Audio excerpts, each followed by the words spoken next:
राम राम जय सीताराम, राम राम जय राजा राम। राम राम जय सीताराम, राम राम जय राजा राम। राम राम जय सीताराम, राम राम जय राजा राम। राम राम जय सीताराम, राम राम जय राजा राम। राम राम जय सीताराम, राम राम जय राजा राम। राम राम जय सीताराम, राम राम जय राजा राम। राम राम जय सीताराम, राम राम जय राजा राम। राम राम जय सीताराम, राम राम जय राजा राम। राम राम जय सीताराम, राम राम जय राजा राम।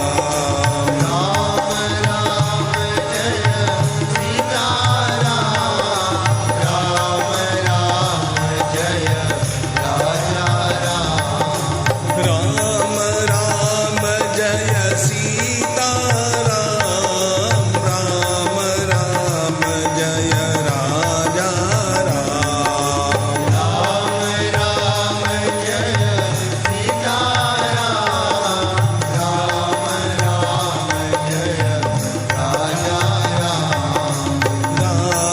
राम जय राजा राम।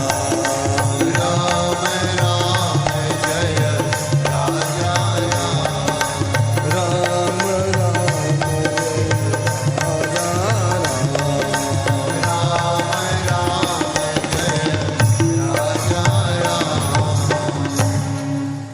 प्रभु रामचंद्र भगवान की जय, गोपाल कृष्ण भगवान की जय, ज्ञानेश्वर महाराज की जय, सद्गुरु देव की जय, अवध बिहारी लाल की जय, गंगा माता की जय, गौ माता की जय, भारत माता की जय, वेदव्यास भगवान की जय, शुकदेव भगवान की जय, महर्षि वाल्मीकि भगवान की जय, देवर्षि नारद भगवान की जय, सब संतन की जय, छत्रपति शिवाजी महाराज की जय। नमः पार्वती पतये, हर हर कुंडलीक वरदहारी विठ्ठल, श्री ज्ञानदेव तुकाराम, पंढरीनाथ भगवान की जय।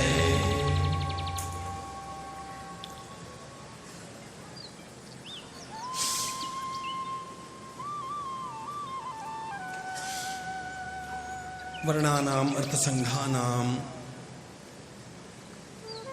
रसानां छन्दसामपि मंगलानां च कर्तारौ वंदे वाणी विनायकौ। नमामि सद्गुरुं शान्तं सच्चिदानंद विग्रहं पूर्ण ब्रह्म परानंदम ईशमाळंदी वल्लभम। योऽन्तः प्रविश्य मम वाचमिमां प्रसुप्तां संजीवयत्यखिलशक्तिधरस्वधाम्ना अन्यांश्च हस्तचरणश्रवणत्वगादीन् प्राणान्नमो भगवते पुरुषाय तुभ्यम्। ज्ञानेन योगेन च कर्मणा च भक्त्या च सर्वस्व समर्पणेन आराधिताभ्यां श्रुतिमार्गदक्षैर् नमो नमः श्री गुरुपादुकाभ्याम्। सुरासुरासेवितपादपङ्कजा करे विराजत्कमनीयपुस्तका विधेश्च पत्नी कमलासनप्रिया सरस्वती नृत्यतु वाचि मे सदा। अतुलितबलधामं स्वर्णशैलाभदेहम्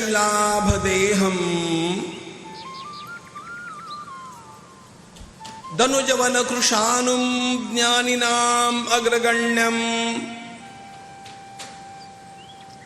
सकलगुणनिधानं वानराणामधीशम्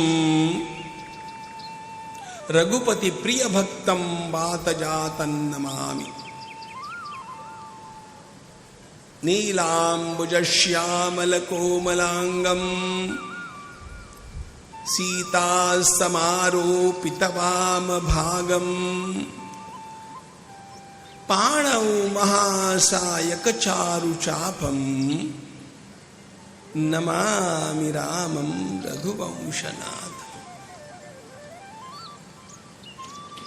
उद्भवस्थितिसंहार कारिणीं क्लेशहारिणीं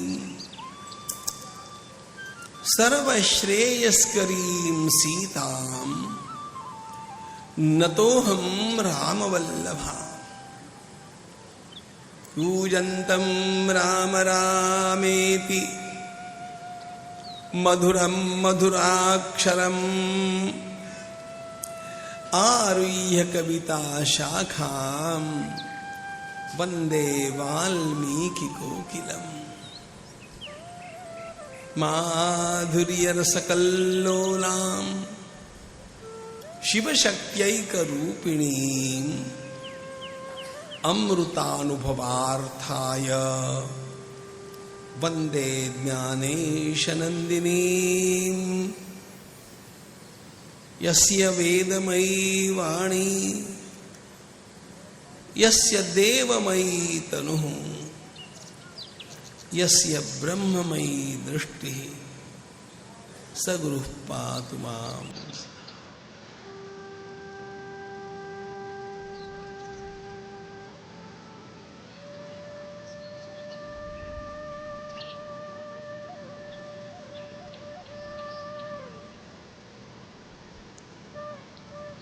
ॐ नमो भगवते वासुदेवाय। तपस्वाध्याय निरतम्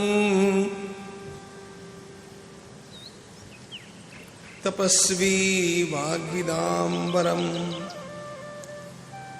नारदं परिपप्रच्छ वाल्मीकिर्मुनिपुङ्गवम्। कोऽन्वस्मिन् साम्प्रतं लोके गुणवान् कश्च वीर्यवान् धर्मज्ञश्च कृतज्ञश्च सत्यवाक्यो दृढव्रतः चारित्रेण च को युक्तः सर्वभूतेषु को हितः विद्वान् कः समर्थश्च कश्चैकप्रियदर्शनः आत्मवान् को जितक्रोधो द्युतिमान् को न सूयकः कस्य बिभ्यति देवाश्च जातरोषस्य संयुगे एतदिच्छाम्यहं श्रोतुम् परम कौतूहलं हि मे महर्षे त्वं समर्थोऽसि ज्ञातुमेवं विधं नरम्।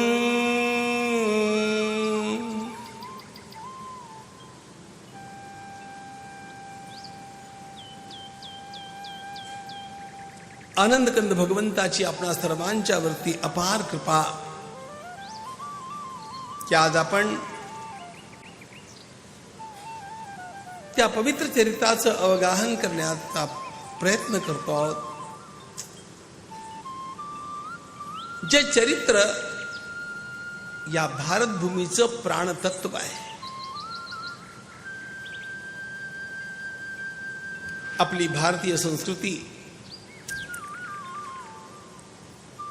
आपली राष्ट्र परंपरा,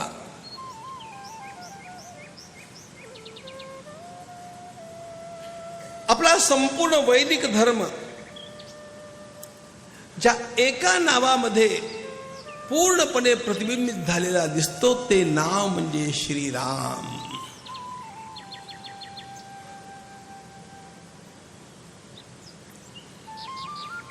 ही भारतीय जीवनादर्शांची मंगल कथा.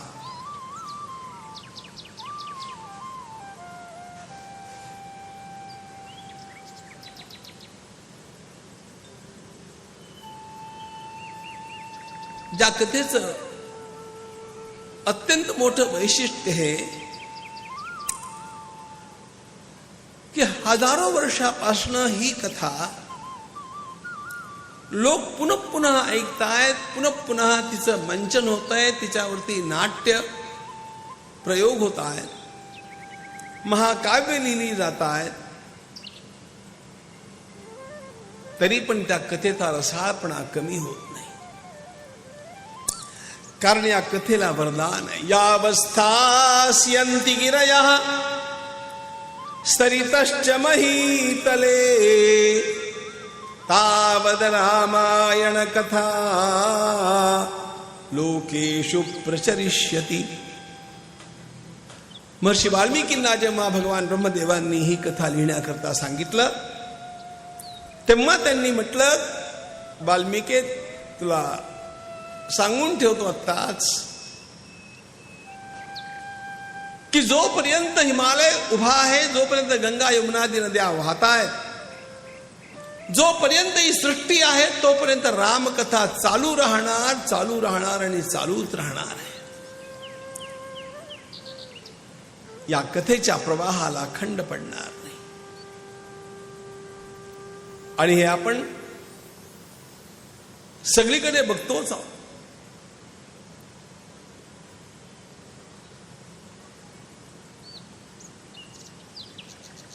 एका प्रभू रामचंद्रांच्या या दिव्य रामकथेची किती संस्करणं निघावी. भिन्न भिन्न भाषांच्या मधनं भिन्न भिन्न भक्तांनी, कवींनी, महापुरुषांनी गायलेल्या पूर्ण रामकथांची संख्या 200 पेक्षा अधिक आहे.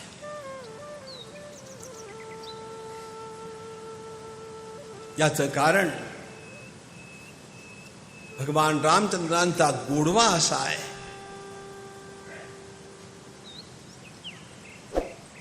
की ज्याला कुणाला त्याचा थोडासा परिचय झाला त्याला आपोआप त्याचं वेड लागतं. ज्यानं ज्यानं या कथेचं श्रवण केलं, या कथेचं पान केलं, त्याला संपूर्ण वैदिक धर्म काय आहे हे आपोआप कळतं. कारण महर्षी वसिष्ठांनी म्हटलं, रामो विग्रहवान धर्म.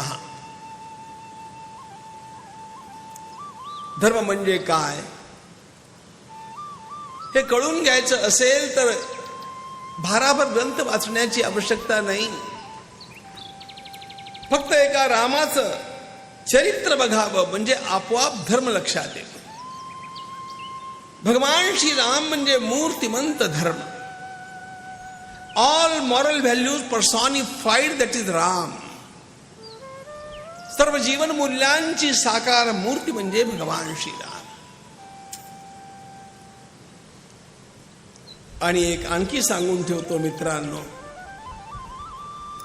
अशाच प्रकारे सगळ्या जीवन मूल्यांचं अत्यंत पुरुषार्थी प्रतीक म्हणजे छत्रपती शिवाजी महाराज.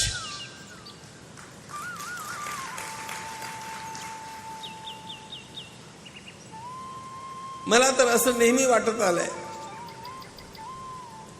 की छत्रपती शिवाजी महाराज म्हणजे आधुनिक आवृत्ती रामाची. ज्याप्रमाणे ग्रंथांच्या अनेक आवृत्त्या निघतात, त्याप्रमाणे अवताराची आवृत्ती, प्रभू रामचंद्रांची नवीन आवृत्ती म्हणजे छत्रपती शिवाजी महाराज. आणि म्हणून समर्थांनी म्हटलं, शिवरायास आठवावे. शिवरायाचे कैसे चालणे, शिवरायाचे कैसे बोलणे, शिवरायाचे सलगी देणे कैसेसे. छत्रपती संभाजी महाराजांना लिहिलेल्या पत्रात समर्थांनी म्हटलं, कसं वागावं हे कळण्याकरता शंभूराजे काही करू नका, फक्त आपल्या वडिलांचं स्मरण करा, फक्त वडिलांचं स्मरण करा. ते कसे बोलत, ते कसं चालत, ते कशी मैत्री करत, ते शत्रूला कशा हुलकावण्या देत, ते कसे पळूनही जात आणि शेवटी शत्रूवरती पुन्हा हल्ला करून तसे कसे जिंकत, हे आठवा म्हणजे आपोआप कळेल क्षात्रधर्म म्हणजे काय आहे. हे जसं तसंच आपल्याला आपलं संपूर्ण जीवन कसं जगावं हे कळण्याकरता केवळ प्रभू रामचंद्रांचं चरित्र लक्षात घ्या. रामासारखं वागण्याचा प्रयत्न करावा. भगवान श्रीराम मूर्तिमान धर्म आहे.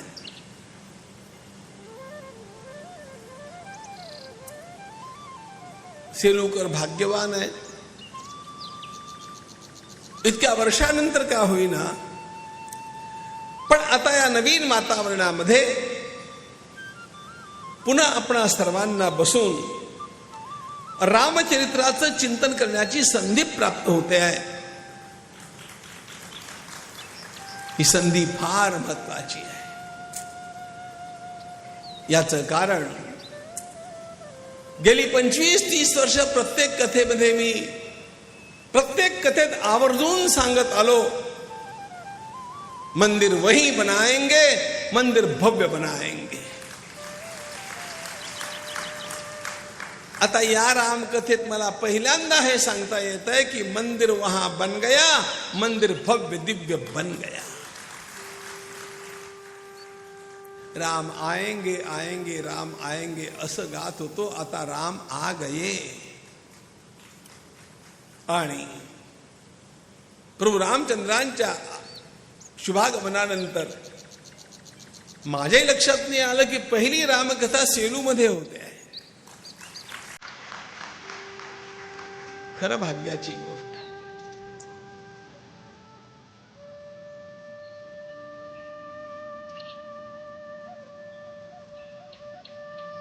भगवान श्री रामचंद्रांची ही मोहिनी कशामुळे आहे? प्रभू रामचंद्रांची ही मोहिनी त्यांच्या गुणांच्या मुळे लक्षात ठेवा. त्यांच्या सद्गुणांची मोहिनी मोठमोठ्या संतांच्या वरती, ऋषींच्या वरती अशा प्रकारची पडली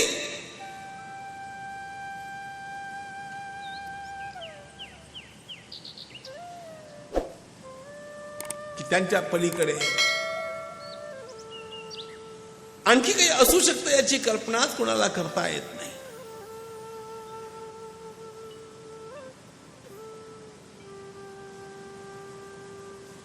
आत्ता मी सांगितलं, संपूर्ण देशामध्ये सगळ्या आपल्या भाषांच्या मधनं सुमारे 200 रामकथा आहेत. पण मी माझ्या समोर जी ठेवलेली आहे ती महर्षी वाल्मिकीची रामकथा आहे. उत्तर भारतामध्ये रामचरितमानस अत्यंत प्रसिद्ध आहे. ते हिंदी भाषेतलं अपूर्व अशा प्रकारचं लेणं आहे. आपल्या महाराष्ट्रात भावार्थ रामायण आहे, रामविजय आहे. असं प्रत्येक प्रादेशिक भाषेमध्ये रामायण आहे. पण लक्षात हे ठेवलं पाहिजे की या सगळ्या रामकथांचं मूळ वाल्मिकी रामायण आहे. प्रत्येक रामकथेमध्ये त्या संतांच्या त्या विलक्षण महापुरुषांच्या अनुभूतीप्रमाणे थोडं थोडं अंतर आपल्याला दिसतं. कथानकामध्ये थोडा थोडा फरकही दिसतो. म्हणजे अशा प्रकारचा फरक दिसतो तेव्हा तर पुढल्या पिढीतल्या आपल्या बालकांनी आपल्याला विचारलं की यामध्ये ऐतिहासिक गोष्ट कोणती आहे, तर त्याच्याकरता एकच उत्तर सर्वांनी दिलं पाहिजे. भक्तिभाव म्हणून सगळ्या रामकथांचा आदर करतो आपण. मला सर्वच रामकथा मान्य आहे, पण ज्ञान भक्ती वैराग्य यांच्या परिपोषणाकरता सगळ्या रामकथा उत्तम असल्या तरी पण जेव्हा ऐतिहासिक चर्चा येते तेव्हा मात्र महर्षी वाल्मिकी रामायण हेच प्रमाण आहे. म्हणून जे वाल्मिकींनी सांगितलेलं असेल ते ऐतिहासिक सत्य आहे. हा दृष्टिकोन आपण स्वीकारल्याशिवाय पुढल्या पिढीला रामकथेची ऐतिहासिकता पटवून देऊ शकणार नाही. नाहीतर पुढल्या पिढीतल्या बालकांना रामकथा ही काल्पनिक कथा वाटू लागेल. आणि म्हणून जेव्हा मी अगदी सुरुवातीला रामकथा सांगण्याचा विचार केला तेव्हा मला फार मोठा प्रश्न पडला होता. वयाच्या 17व्या वर्षी मी भागवत सांगायला सुरुवात केली. मला काही प्रश्न नाही पडला, कारण भागवत एकच आहे.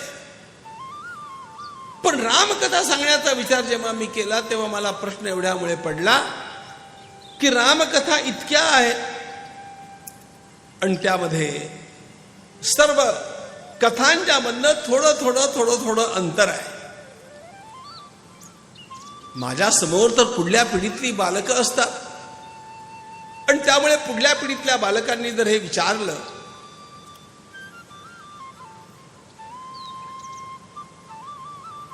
की गोसावीजींच्या रामचरितमानसमध्ये केवट प्रसंग अशा प्रकारे रसाळपणे सांगितला आहे, तो वाल्मिकी रामायणात नाही. तो प्रसंग येतो खरा, पण तो पुष्कळ मागे येतो.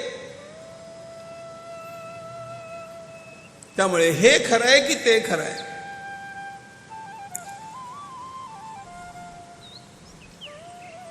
अशा प्रकारच्या अनेक प्रश्नांचा विचार करून शेवटी एक तथ्य लक्षात आलं की जेव्हा जेव्हा रामचंद्रांची ऐतिहासिकता सांगायची असते तेव्हा तेव्हा वाल्मिकी रामायण प्रमाण मानून चर्चा करावी.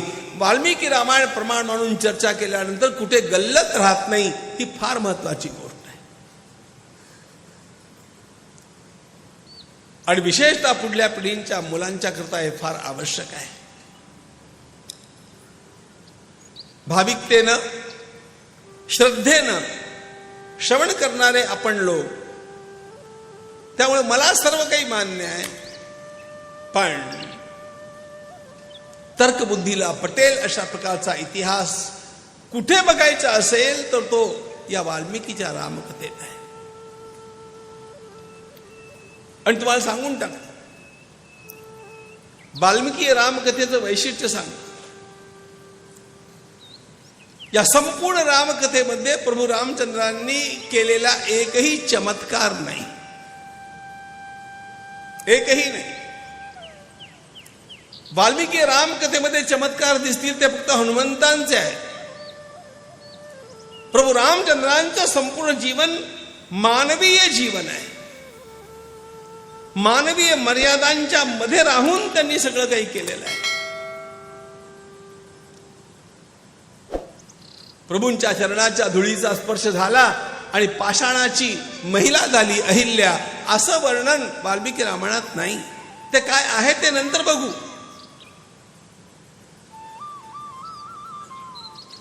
पण असा एकही चमत्कार नाही. वानरांनी रामनाम लिहिलं आणि मोठमोठे पाषाण समुद्रामध्ये टाकले आणि ते तरंगले, असं वाल्मिकी रामायणात नाही. ते जिथे असेल तिथे मला श्रद्धेनं मान्य आहे, पण ते ऐतिहासिक दृष्ट्या वाल्मिकी रामायणात नाही.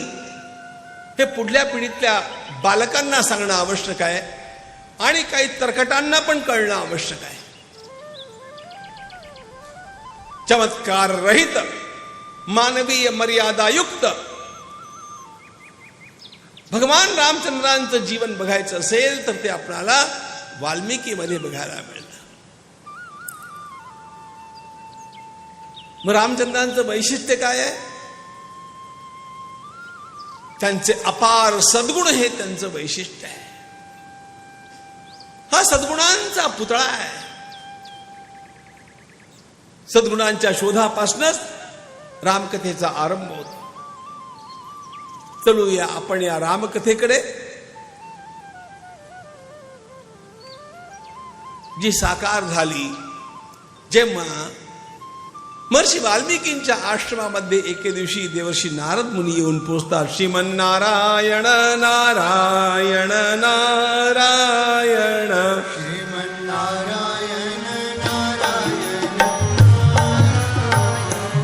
श्रीमन्नारायण नारायण नारायण श्रीमन्नारायण नारायण नारायण श्रीमन्नारायण नारायण नारायण श्रीमन्नारायण नारायण नारायण श्रीमन्नारायण नारायण नारायण श्रीमन्नारायण नारायण नारायण लक्ष्मी नारायण